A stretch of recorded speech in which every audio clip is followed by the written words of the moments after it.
నమస్తే అందరికీ. ఈరోజు మనం భగవద్గీతలో 6వ అధ్యాయం యొక్క 24వ శ్లోకం గురించి తెలుసుకుందాం.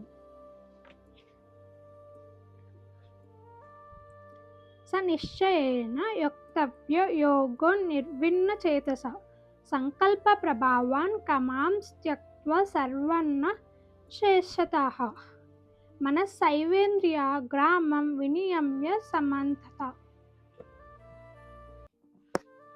ఎవరైతే ఇంద్రియ నిగ్రహంతో మనస్సు శ్రద్ధగా డిస్ట్రాక్ట్ అవ్వకుండా యోగ సాధనలో ఉంటారో వాళ్ళకి భగవంతుడు విజయ మార్గం వైపు నడిపిస్తారంట. అందుకు బదులుగా ఇందులో ఒక చిన్న పక్షి కథ చెప్తున్నారు. ఒక పక్షి సముద్రం ఒడ్డున గుడ్లు పెట్టి బయటికి వెళ్తుంది.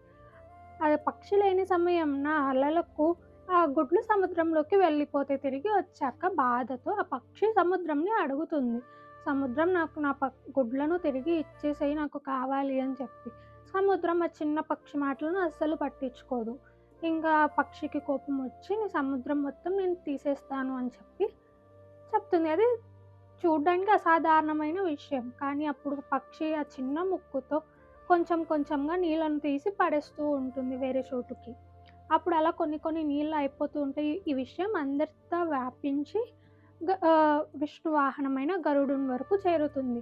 గరుడు వచ్చి ఆ చిన్న పక్షి యొక్క కష్టంని చూసి నేను నీకు సహాయం చేస్తానని చెప్పి చెప్తాడు. అప్పుడు ఆ గరుడ సముద్రంని అడుగుతాడు, నువ్వు ఇప్పుడు తన గుడ్లను తనకు ఇస్తావా లేదా, లేదు అంటే నేను ఆ పక్షి చేసే పని నేను నీకు చేస్తాను అని.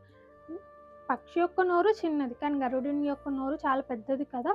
అప్పుడు ఆ నీళ్ళని తీసేస్తే ఆ సముద్రం ఎండిపోతుందని చెప్పి సముద్రం భయపడి ఆ పక్షి గుడ్లను ఆ పక్షికి ఇచ్చేస్తుంది. అలా మనం డెడికేషన్తో ఏదైనా ఒక పని మనం పట్టుదలతో చేస్తే యూనివర్స్ హెల్ప్ చేస్తుంది అనేది భావం. హరే కృష్ణ.